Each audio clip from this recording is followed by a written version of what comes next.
Thank you very much, Kantuta and Aliocha, for the invitation. I'm going to give this talk in English, so if you need the translation, take your time to get out there. It's positive. I want to thank not only for this invitation, but also because the work that this group have been doing on theorizing the new global geography of art, the publications, and the different events that they have been organizing in the last years. Thank you very much for, it's a pleasure to be part of this conversation. So let me read this text. The title, as they say, is Aesthetic Diplomacy, Can the Subaltern Geographies of Art Speak? Magiciens de la Terre, one of the most ambitious and contested exhibitions of the 20th century, has become a monument, or better say, a ruin. In spite of the radical criticism received, today it is enthusiastically recalled as the defining event from which the aesthetic reunification between the West and its others gained momentum. Defeating every expectation, Magiciens de la Terre has become the degree zero of the new global regime of art, a sort of geoaesthetic marker dividing modernity from ultra-modern, world art from global art. Three brief quotations summarize in a nutshell the affirmative redeeming of such a controversial exhibition. Under the title Global Contemporary, the German art historian Hans Belting curated in 2011 a comprehensive exhibition based on the following thesis. And I quote, "Today, 25 years later, the Magiciens de la Terre exhibition at the Centre Pompidou can be identified as the key event for everything that followed," unquote. In his book Radicant, appearing in print in 2009, Nicolas Bourriot dates the origins of his theory in 1989, creating an explicit connection with the exhibition. The French curator actually dates the official entry of art into the globalized world in 1999 as a result of, and I'm quoting, "the greater mixer that was Magiciens de la Terre." Finally, referring to his own exhibition, Jean-Rouvert Martin affirmed in 2011 that, and I quote, "although it is still controversial, Magiciens de la Terre is now broadly recognized as the first exhibition to open up the closed circle of contemporary art on such a large scale. How can we fail to see that the coming years will reset the relationship between cultures and demand revisions of art history," and unquote. As these statements make clear, Magiciens de la Terre has become the foundational myth of concepts such as ultra-modern, global art, or relational aesthetics. This is precisely what I call the Magiciens effect, the affirmative presumption that in 1989, in Paris,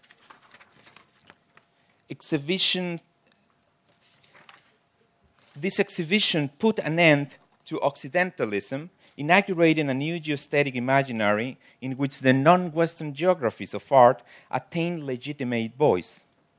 Among the many implications derived from this enthusiastic appropriation of the exhibition, I would like to talk today about one in particular, the controversial attempt to substitute the cosmopolitan perpetual peace imagined by Immanuel Kant with a never-ending artistic hospitality between the West and the rest of the world.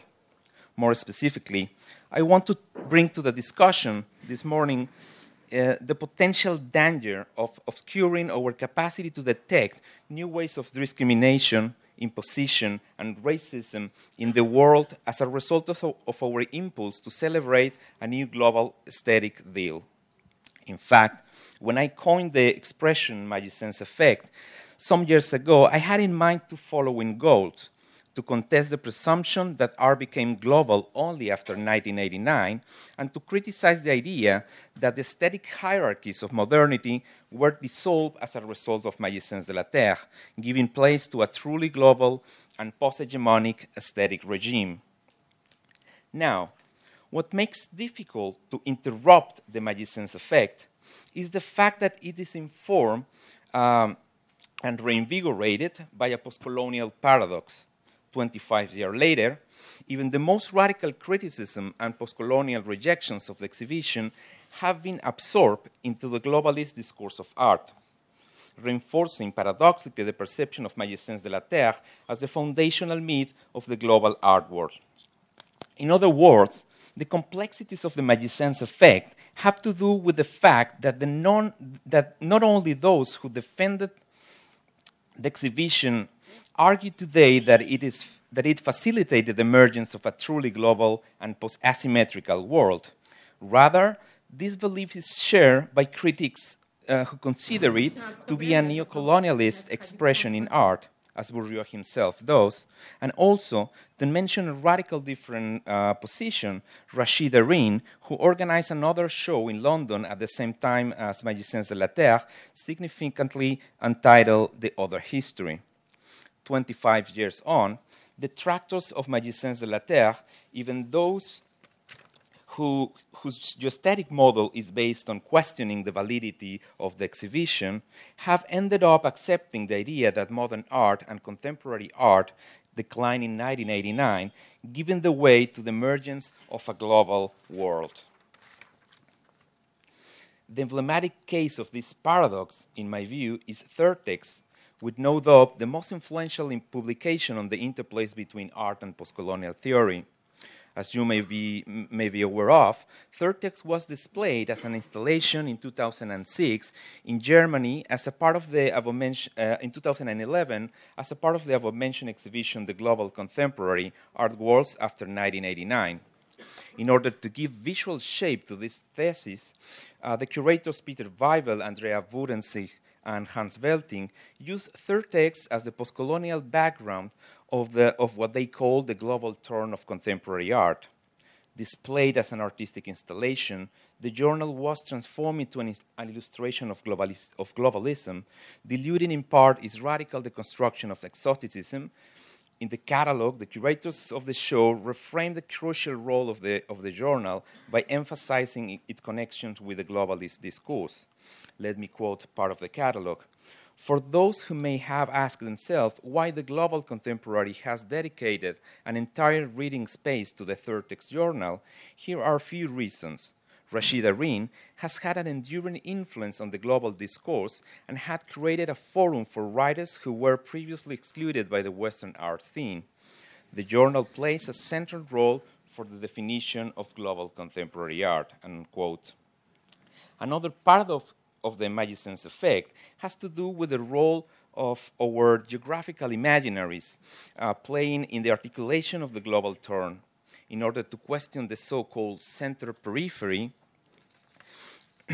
model, Magiciens de la Terre was instrumental in articulating what I call the continentalization of the global, the tendency to talk about the global as the sum of the continents. Aiming at being truly global, the global art world entails the desire to re-ensemble Africa, Latin America, Asia, and Oceania into a new grand narrative without the West. A grand récit proclaiming that the West is no longer on the face of the earth.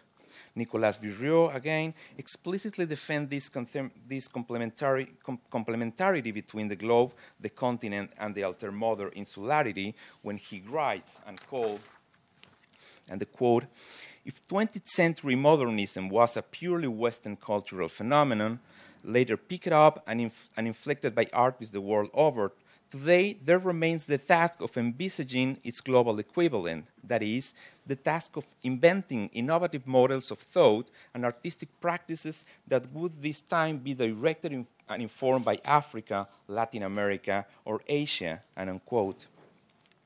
Concerning the globe-continent metaphor,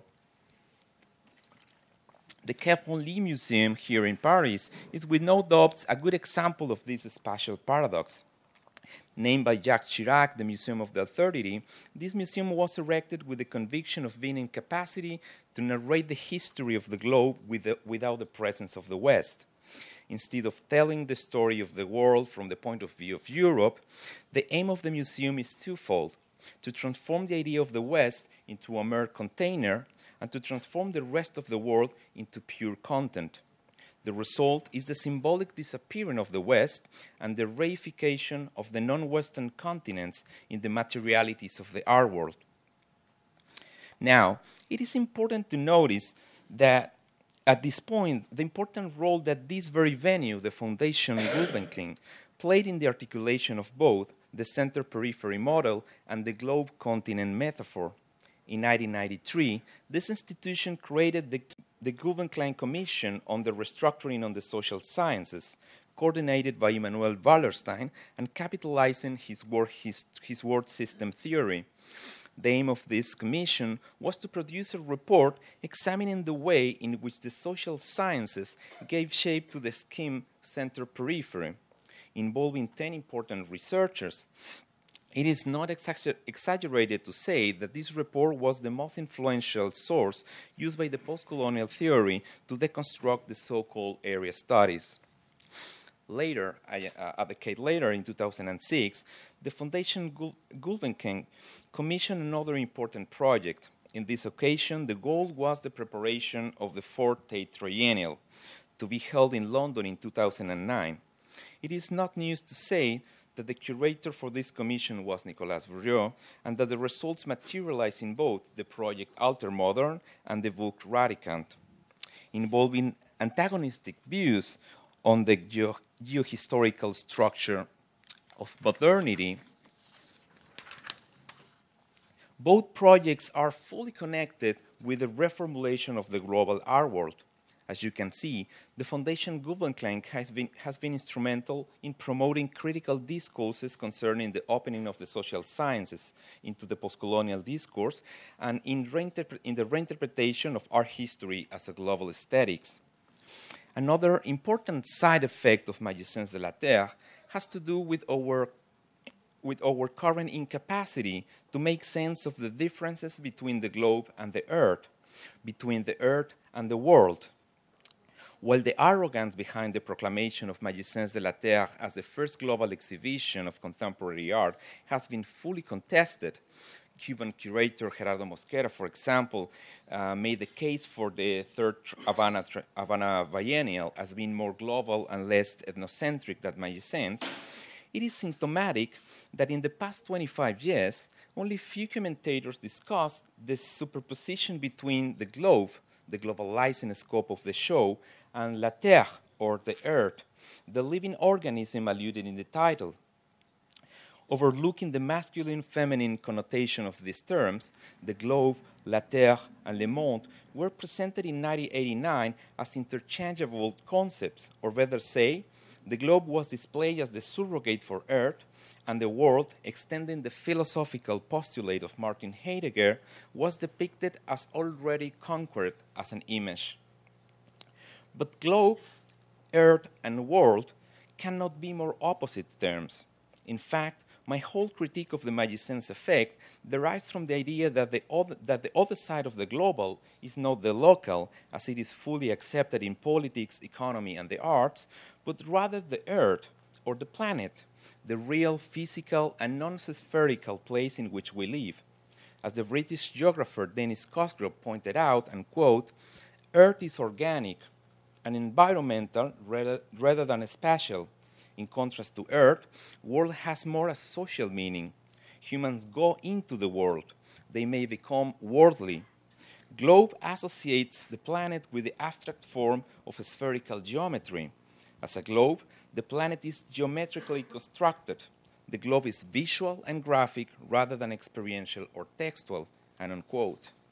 In its attempt to universalize the aesthetic form, Magiciens de la Terre merged the earth with the globe.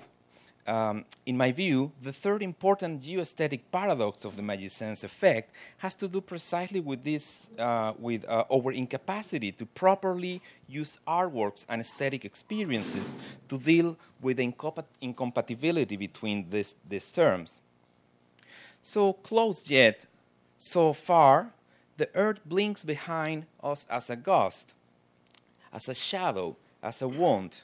By adding a quotation mark to the belief that the global is the result of exhausting geographically the exotic, Chilean artist Alfredo Yar has criticized the enlightened foundation of the relation aesthetics. The disconnection between Earth, globe, and world made possible the emergence of what I call, echoing the Venezuelan decolonial sociologist Fernando Coronil, aesthetic globocentrism or globecentrism. As Coronil asserts, the decline of the West as the global matrix of power gave shape to a new planetary drama, the emergence of the globe as the new locus of power, as a westernizing force very difficult to contest, since it proclaims the eradication of the West and promotes the reconstruction of modernity as an alter-modern spherical totality, as a new kind of modernity erected on behalf of the non-Western. I would like to close this short presentation by offering a brief commentary on the evocative title of the symposium, that is, on the paradoxes derived from the figure of the diplomat, as well as on the implications of using the global geography of art as a vehicle for reinventing international relations. In its most poor essence, a diplomat is someone holding an official paper, a folded document granting the privilege to act on behalf of a nation state. A diplomat is a representative, an entitled agent speaking overseas on behalf of a sovereign territory. Aesthetic diplomacy is thus the capacity to represent the interests of a sovereign territory and to negotiate frictions, belongings, and hierarchies within the global art world.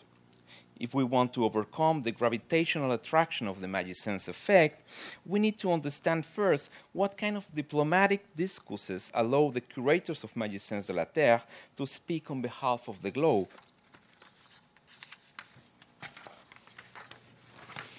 It is very easy to see how the act of representing the aesthetic voice of the non-Western world reinstalls the problem of the subaltern, the problem of having a voice in order to define our own place in the world.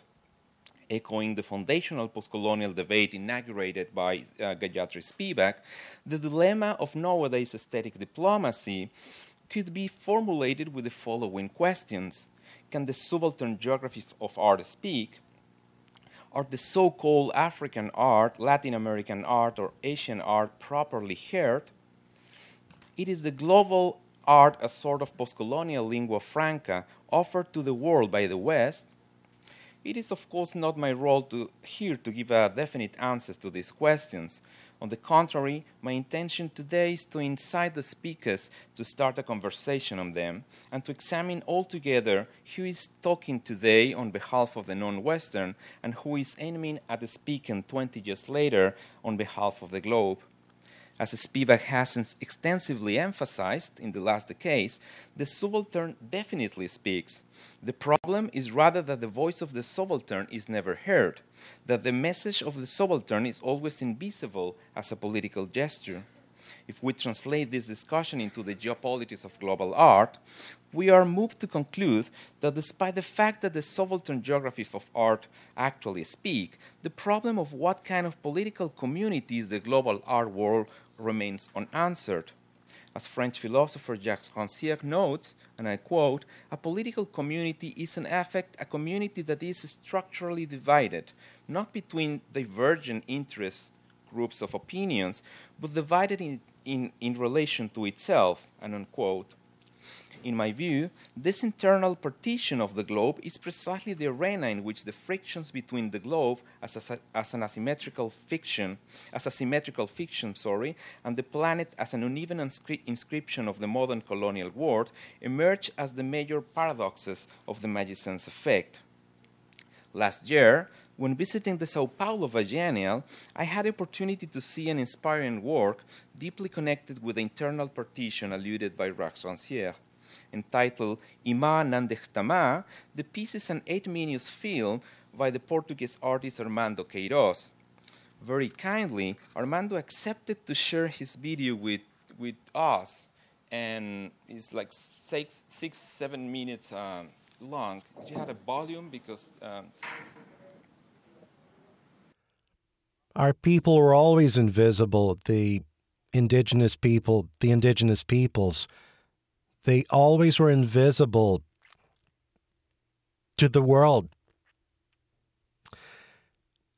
That human being that goes hungry, that goes thirsty, the one that's massacred, that's persecuted, killed there in the forest, on the roads, in the villages.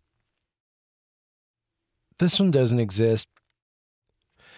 For the outside world, what exists is that exotic kind of indigenous, the kind who wears headdresses, necklaces, who dances, sings, things to show the tourists.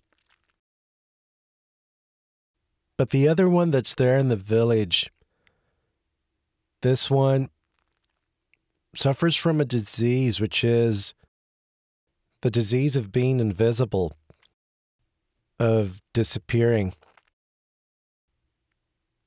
He is barely seen, both in the world of rights, especially in the world of rights, as a human being. He disappears.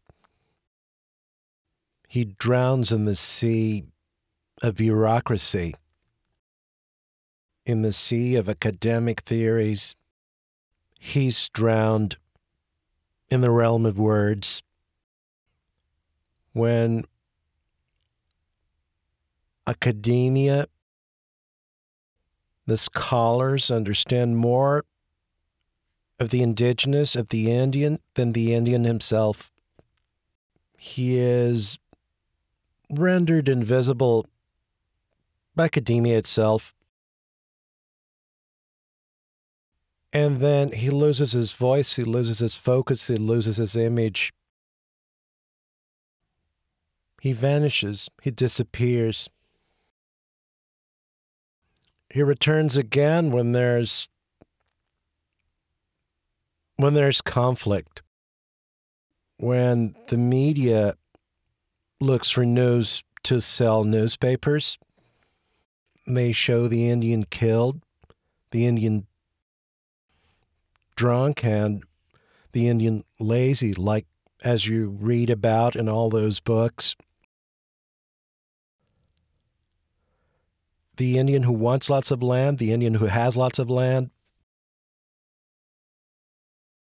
This one appears, and the Indian as human being, the one who has rights, this one disappears.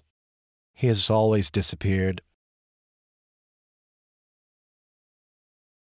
Has been vanishing little by little. They say that we live in an era of rights, that Brazil is a democratic country of rights. But if the indigenous peoples who live in Brazil, the same Brazil they say is a country of democratic rights, for the indigenous, the state doesn't exist. Because as a human being, he's still invisible to this world. This right doesn't exist. Our story has always been written with so much suffering, so much pain, with so much blood in the past and in the present, with innocent blood even. The lines of history have been written in red blood, indigenous, just as it has been for others like the black people.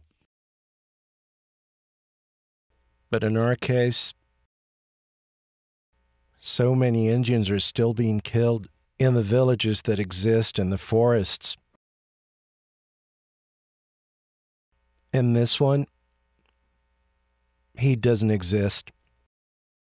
Doesn't exist for the world, doesn't exist for rights. He doesn't exist for people. He's an invisible Indian.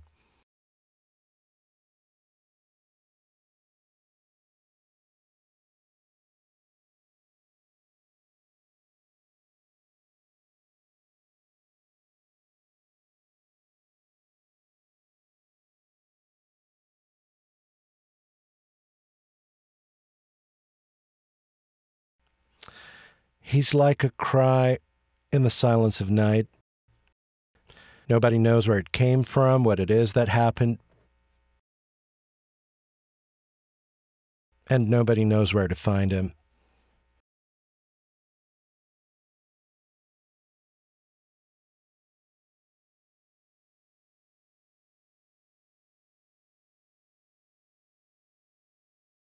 Almides Martins, Belém, 2009.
In fact, this is a film quality installation, so we cannot really appreciate the idea. But as you can see, the words and the voice is very powerful, but at the same time, it's very awkward because the artist decided to give me the translated version with the voice in English, and the reason of that is because he believed that it's better to keep the pure image of the close-up instead of having the subtitles. So beyond all the criticism that we can have on that decision, it talked about the problem of subaltern translation, that we need the English voice in order to, for example, having the video here and a majority of people to understand it because of the translation. So it's the problem of the language and the image in an unstable conflict that is a part of the solution of having this image. As you saw, this video depicts the close-up shot at Almides Martins, an indigenous member of an Amazonian community located in Belém, Brazil. After exposing the systematic consumption of the Indio as an exotic subject, Almides embodies his own erasure. By saturating his own face with black ink, an act connected with the mourning in his own community, Almides suspends the legacy of the Western ethnographic knowledge. That is, interrupts the disappearance of the exotic by embracing his own disappearance.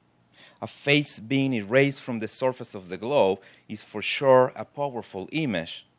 I would like to characterize this action as a micropolitical gesture, a global self-disappearance. the title of the film is also meaningful for our symposium, since Iman and Dexterama translated into English as We Used to Be Many. As you probably noticed, the title of this film symptomatically relates to the name of the project run by the organizers of this symposium, A People is Missing, or the peuple qui manque. In both cases, the tension between the one and the many expresses a deep concern with the problem of the voice of those who are invisible.